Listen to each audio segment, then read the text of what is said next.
આજ આપણે ભેળ બનાવવાની છે, કોલેજન ભેળ। તો એના માટે આપણે પહેલા ચટણી બનાવી લઈએ।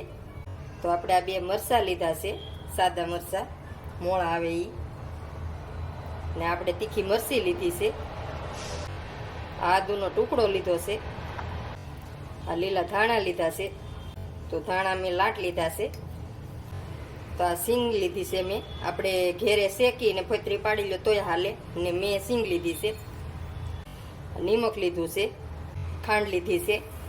તો આમાં આપણે લીંબુ નીસવી દેવાનું છે, તો લીંબુ આપણે ઉપરથી નાખવાનું તોય હાલે, પણ આમાં ચટણીમાં તો ખાસ નાખવાનું, એટલે આપણે એક લીંબુ નીસવીએ આમાં। આપણે બરફના ટુકડા બે નાખવાના છે, તો એનાથી આપણી ચટણી સારી લીલી રહી છે। તો હાલો આપણે પીસી લઈએ।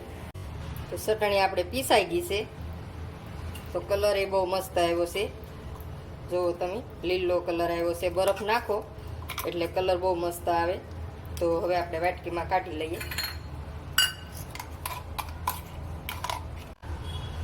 ચટણી આપણે કાઢી લીધી છે વાટકીમાં, જુઓ તમે કેવો સરસ કલર આવ્યો છે। તો હાલો હવે બીજી તૈયારી કરીએ। તો આપણે વાટકી લીધી છે, એમાં થોડુંક પાણી લીધું છે, હવે આપણે એમાં ખાંડ નાખવાની છે। હવે ખાંડ આપણે ઓગાળી લેવાની છે। તો તમારે ગળી ચટણી હોય ને ગળી ચટણી નાખવી હોય તોય હાલે, આ હું ખાંડનું પાણી નાખું છું એટલે ખાંડનું પાણી કરું છું।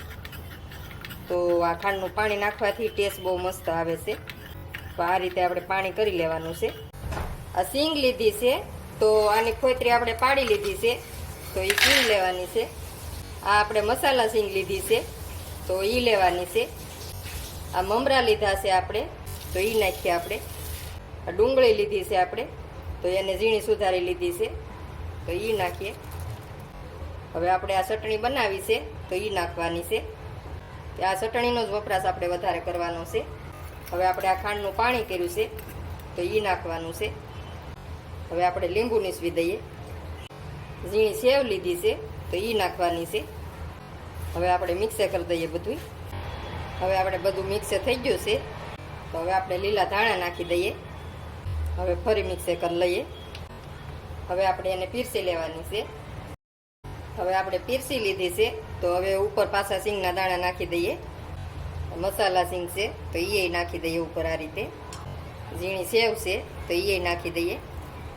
તો બની ગઈ છે આપણી કોલેજન ભેળ, બહુ સરસ બને છે। આ રીતે બનાવો, બહુ મસ્ત બને।